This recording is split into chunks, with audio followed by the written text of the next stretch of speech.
केंद्र सरकार ने आमजन के हित में लिया बड़ा फैसला। पेट्रोल 9.5 रुपये और डीजल 7 रुपये हुआ सस्ता। पीएम उज्ज्वला योजना के लाभार्थियों को मिलेगी 200 रुपये प्रति सिलेंडर की सब्सिडी। पेट्रोल डीजल के दामों में गिरावट का प्रदेशवासियों ने किया स्वागत। कहा, महंगाई के प्रभाव को कम करने में होगा मददगार साबित। मुख्यमंत्री मनोहर लाल ने भी प्रधानमंत्री का जताया आभार।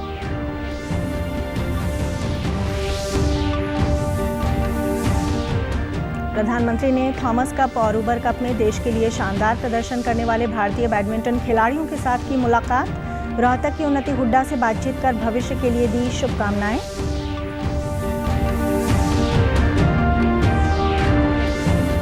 और शिक्षा एवं वन मंत्री कंवरपाल गुर्जर ने कहा, प्रदेश के हर गांव को हरा भरा बनाने के सपने को करेंगे पूरा। इस साल वन विभाग की तरफ से प्रत्येक गांव में पंचायत की खाली पड़ी जमीन पर लगाए जाएंगे पौधे। नमस्कार, मैं ऋतु कौशिक। अब समाचार विस्तार से।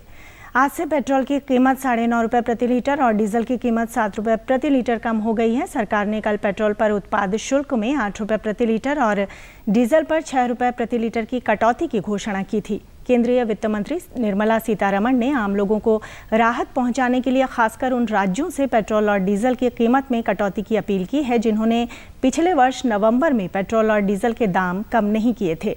उन्होंने कहा कि सरकार प्रधानमंत्री उज्ज्वला योजना के अंतर्गत 9 करोड़ से अधिक लाभार्थियों को प्रतिवर्ष 12 सिलेंडर तक प्रति सिलेंडर 200 रुपये सब्सिडी देगी।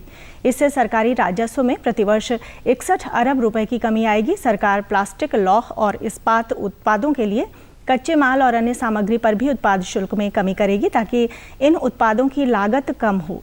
कुछ स्टील उत्पादों पर निर्यात शुल्क लगाया जाएगा। इसका उद्देश्य सीमेंट की उपलब्धता बढ़ाना और लागत कम करना है। केंद्रीय वित्त मंत्री ने कहा कि गरीबों के कल्याण के प्रति समर्पित होने के कारण ही सरकार ने गरीबों और मध्य वर्ग के कल्याण के लिए कई उपाय किए हैं। इन कदमों के कारण ही पिछली सरकारों के मुकाबले मौजूदा सरकार में औसत महंगाई कम रही है। प्रधानमंत्री नरेंद्र मोदी ने कहा है कि वित्तीय फैसलों, विशेष रूप से पेट्रोल और डीजल की कीमतों में कमी किए जाने के फैसले का विभिन्न क्षेत्रों पर सकारात्मक असर पड़ेगा। प्रधानमंत्री ने एक ट्वीट में कहा कि इससे नागरिकों को राहत मिलेगी और उनका जीवन आसान होगा।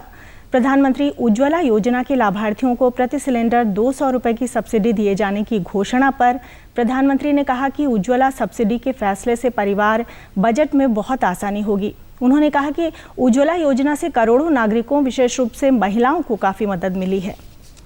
केंद्र सरकार द्वारा पेट्रोल डीजल के दाम कम करने व उज्ज्वला योजना के लाभार्थियों को 200 रुपये सब्सिडी देने का ऐलान करने पर मुख्यमंत्री मनोहर लाल ने प्रधानमंत्री नरेंद्र मोदी का आभार व्यक्त किया। मुख्यमंत्री ने कहा कि एक तरफ जब विश्व कई विपत्तियों में घिरा हुआ है, ऐसे समय में देश के सभी नागरिकों, विशेषकर गरीबों के हित में लिया गया ये निर्णय अत्यंत सराहनीय है। उन्होंने प्रधानमंत्री के साथ साथ केंद्रीय वित्त मंत्री निर्मला सीतारमण का भी धन्यवाद किया है। इस प्रकार से पेट्रोलियम पदार्थों की जो कीमत बढ़ रही थी उसमें कटौती करने का जो निर्णय लिया है, डीजल में कुल मिलाकर 7 रुपया प्रति लीटर, पेट्रोल में 9.5 रुपया प्रति लीटर और जो उज्ज्वला योजना के अंतर्गत गैस सिलेंडर्स की, घरेलू गैस की सप्लाई होती है उसमें 200 रुपया प्रति सिलेंडर ये कमी की है। इसके लिए मैं आभार प्रकट करता हूँ प्रधानमंत्री जी का कि क्योंकि बढ़ती महंगाई में एक रसोई का खर्चा कम करने के लिए या आम आदमी को वाहन चलाने में अथवा ट्रैक्टर चलाने में ये जो महंगाई की थोड़ी मार पड़ रही थी उसके कारण से बहुत उनको राहत मिलेगी। इसलिए इस विषय में मैं उनको पुनः बधाई देता हूँ। केंद्र सरकार द्वारा पेट्रोल और डीजल पर उत्पाद शुल्क कम करने और गैस सिलेंडर पर 200 रुपये की सब्सिडी देने के निर्णय का भिवानी के स्थानीय निवासियों ने स्वागत किया है। स्थानीय निवासियों ने कहा, अब घर की आवश्यक वस्तुओं के लिए बचत होगी। पेट्रोल डीजल के दामों में कमी का प्रभाव महंगाई को कम करने में मददगार साबित होगा। वहीं गैस के दाम कम होने से रसोई का बजट भी संतुलित करने में आमजन को आसानी होगी। ये होगा रसोई की और चीज लाएंगे भाई। अच्छा हमारा सरकार ने कराया 200 रुपये कम कराया है, इसमें भाई फायदा कराया है सरकार ने और इसमें तो बहुत बढ़िया काम कराया है। ये 200 की और चीज़ आऊँगी रसोई की हैं, ये सरकार का धन्यवाद कराएंगे भैया। इस प्रकार से डीजल पेट्रोल के जो रेट बढ़े थे उससे ना रोजमर्रा के जो हमारे जो भी चीज़ें हैं उससे काफ़ी उछाल आया था, एकदम से महंगाई ज़्यादा आई थी। आज डीजल और जो पेट्रोल के रेट घटेंगे तो उससे जो भी हमारे जो घर में रोजाना ज़रूरतमंद जो हमारी चीज़ें हैं वो चाहे जो रिफाइंड है, घी है और अन्य प्रकार की जो चीज़ें हैं वो सारी ठीक हो जाएंगी। ये सरकार, मोदी सरकार का हम बहुत आभार करते हैं, जो कि डीजल और पेट्रोल के दामों में बहुत कमी मंदी ला के बहुत अच्छा काम किया है। सरकार का हम बहुत आभार हैं। बहुत ही सराहनीय कार्य किया गया है, जो कि आम जन को फ़ायदा मिलेगा, सबसे ज़्यादा किसानों को फ़ायदा मिलेगा। और हमारी जो ट्रांसपोर्टेशन सुविधा है, हर चीज़ में ट्रांसपोर्टेशन का खर्चा होता है, वो हमारा हर वर्ग के ऊपर फर्क पड़ता है महंगाई का। प्रधानमंत्री नरेंद्र मोदी ने थॉमस कप और उबर कप में देश के लिए शानदार प्रदर्शन करने वाले भारतीय बैडमिंटन खिलाड़ियों के साथ मुलाकात की। इस दौरान सभी खिलाड़ियों ने प्रधानमंत्री के साथ अपने अनुभव साझा किए। प्रधानमंत्री ने उबर कप में हिस्सा लेने वाली महिला टीम से भी बात की। उन्होंने टीम में शामिल सबसे युवा खिलाड़ी प्रदेश की उन्नति हुड्डा से बातचीत कर उन्हें भविष्य के लिए शुभकामनाएं दी। मिट्टी में ऐसा क्या है जो एक से बढ़कर एक खिलाड़ी निकल रहे हैं? सर, पहली बात तो दूध दही का खाना। उन्नति, ये मेरा और पूरे देश का विश्वास है कि आप अपने नाम को जरूर सार्थक करोगी। इतनी छोटी आयु में तुम्हें अवसर मिला है, आप इसको बिगिनिंग मानोगी। बहुत कुछ करना बाकी है। कभी भी चलो यहाँ हो आए, ये जीत के आए, ऐसा मन में कभी विजय तो घुसने ही मत देना। बहुत कुछ करना बाकी है, क्योंकि तुम्हारे पास एक लंबा समय तुम्हारे पास है और बहुत छोटी आयु में तुम्हें अनुभव मिला है। और इसलिए इस सफलता को पचाना और आगे पहुंचना, ये दोनों चीजें तुम्हारे लिए बहुत काम आएगी। और मुझे पक्का विश्वास है कि तुम इसे करको रहोगी। मेरी तरफ से तुम्हें बहुत शुभकामनाएं हैं, बहुत बहुत बधाई। प्रधानमंत्री नरेंद्र मोदी ने मैसूर में श्री गणपति सच्चिदानंद स्वामी जी के 80वें जन्मोत्सव पर आयोजित एक समारोह को आज संबोधित किया। प्रकृति के संरक्षण और पक्षियों की सेवा में योगदान की सराहना करते हुए प्रधानमंत्री ने दत्ता पीठम से जल और नदियों के संरक्षण पर बल देने का आग्रह किया। उन्होंने कहा कि देश अपनी पुरातन धरोहर को बनाए रखने और उसे आगे बढ़ाने के साथ ही नवाचार और आधुनिक टेक्नोलॉजी भी अपना रहा है। प्रधानमंत्री ने कहा कि देश में उद्योग और मेक इन इंडिया पहल वैश्विक प्रगति की दिशा में आशा की किरण बनी है। उन्होंने इन संकल्पों को साकार करने के लिए पूरी लगन से कार्य करने का आह्वान किया और कहा कि आध्यात्मिक केंद्र इस उद्देश्य में प्रेरणा स्रोत बन सकते हैं। इनका बड़ा केंद्र बन गया है।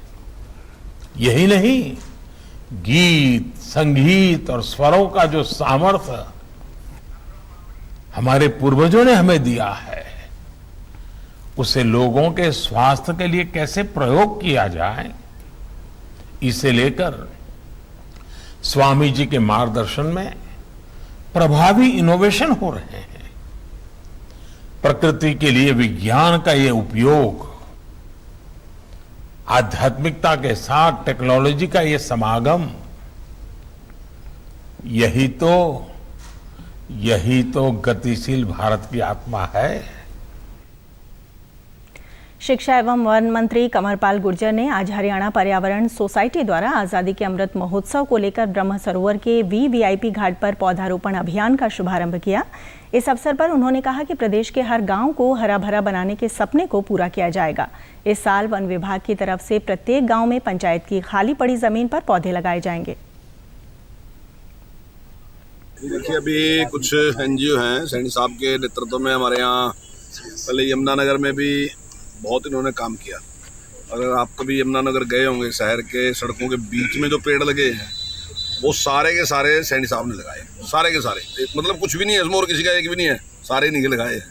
और जो यमुनानगर आपको ग्रीन नज़र आ रहा, जहाँ तक भी पेड़ दिखाई दे रहे हैं, फॉरेस्ट को छोड़कर जो वैसे व्यक्ति लगाए, उनमें मुख्य भूमिका सैनी साहब की है। इनके बेटे यहाँ ये जॉब करते हैं कुरुक्षेत्र में ही, तो इसलिए अब ये वहाँ कम टाइम लगा रहे, यहाँ ज़्यादा टाइम लगा रहे। और मैं इनसे बहुत प्रभावित हूँ, और मैं ही नहीं और लोग भी बहुत प्रभावित हैं इनसे। और इनकी जो सफलता की दर है, मैं समझता हूँ शायद वो 100 की 100 ही है बस। शिक्षा एवं वन मंत्री ने कहा कि वन विभाग की ओर से पिछले साल 1 करोड़ 20 लाख पौधे लगाने के लक्ष्य को पूरा किया गया और इस साल भी इसे पूरा किया जाएगा। उन्होंने कहा कि गांव में जितनी जमीन खाली मिलेगी उतनी जमीन पर वन विभाग की तरफ से पौधारोपण होगा।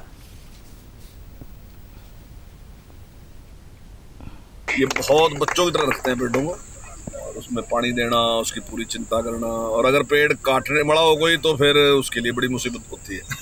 तो ये उसके पीछे लगे रहते हैं और पूरा मतलब मंत्री से लेके और छोटे अधिकारी तक हमारे तक तो बार बार उसके लिए प्रयत्न करते हैं कि भी कटना चाहिए।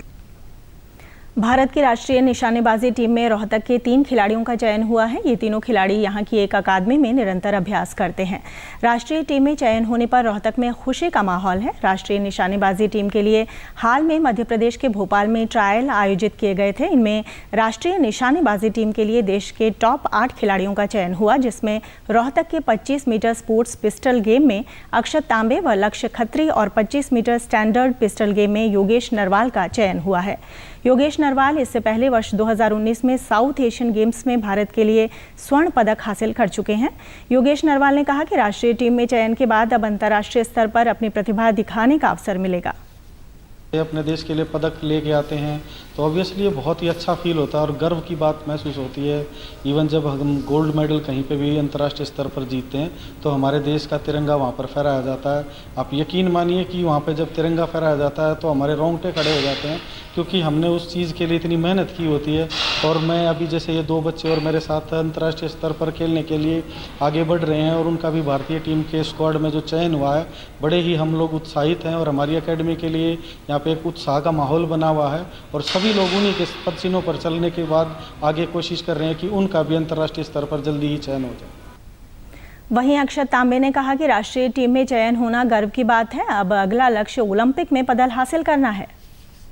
नेशनल टीम में सिलेक्शन मेरे लिए शुरू में तो मुझे बहुत दूर की बात लगती थी, बट अब जब मैं यहाँ पे आया तो मुझे इंटरनेशनल लेवल के शूटर्स के साथ मिलने का और उनके साथ प्रैक्टिस करने का मौका मिला, तो मुझे अब ओलंपिक तक दूर नज़र नहीं आता। तो नेशनल स्क्वाड में होना मेरे लिए बहुत गर्व की बात थी।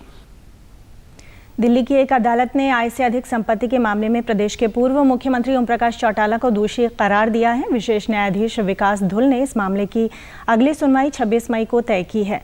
अदालत में इसी दिन सजा तय करने से संबंधित दलीलें भी सुनी जाएंगी। केंद्रीय अन्वेषण ब्यूरो ने वर्ष 2005 में मामला दर्ज किया था और मार्च 2010 में आरोप पत्र दाखिल किए गए थे।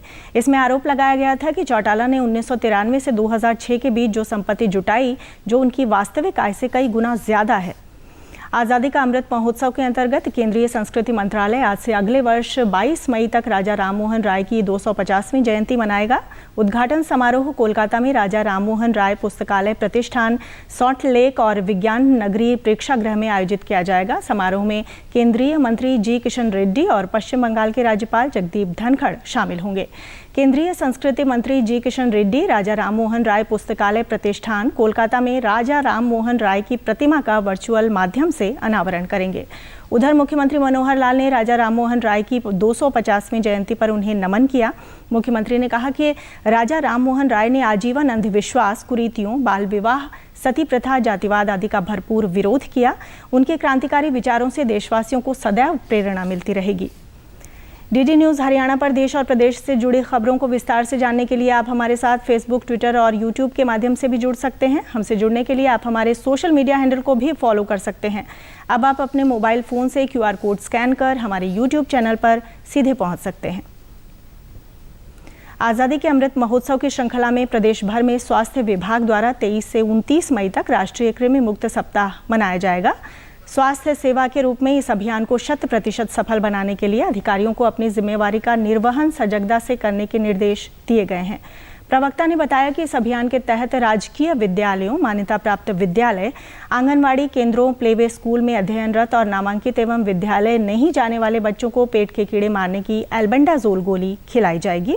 उन्होंने बताया कि इस कार्यक्रम को पूरी तरह से सफल बनाने के लिए स्वास्थ्य विभाग, महिला एवं बाल विकास एवं शिक्षा विभाग संयुक्त रूप से मिलकर आपसी तालमेल से कार्य करेंगे। एल्बेंडाजोल की गोली इन केंद्रों पर निःशुल्क खिलाई जाएगी। पेट के कीड़ों से बचाव के लिए एल्बेंडाजोल की एक गोली साल में 2 बार जरूर लेनी चाहिए। अभियान के तहत जो भी बच्चे 23 से 26 मई के बीच गोली खाने से वंचित रह जाएंगे, उन बच्चों को 27 से 29 मई तक घर घर जाकर गोली खिलाई जाएगी। अंत में इस बुलेटिन के मुख्य समाचार एक बार फिर। केंद्र सरकार ने आमजन के हित में लिया बड़ा फैसला। पेट्रोल 9.5 रुपए और डीजल 7 रुपए हुआ सस्ता। पीएम उज्ज्वला योजना के लाभार्थियों को मिलेगी 200 रुपए प्रति सिलेंडर की सब्सिडी।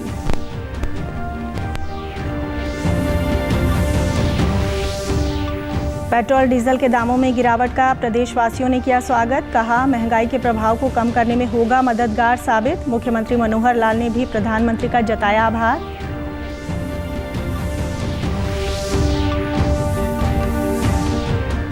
प्रधानमंत्री ने थॉमस कप और उबर कप में देश के लिए शानदार प्रदर्शन करने वाले भारतीय बैडमिंटन खिलाड़ियों के साथ की मुलाकात। रोहतक की उन्नति हुड्डा से बातचीत कर भविष्य के लिए दी शुभकामनाएं।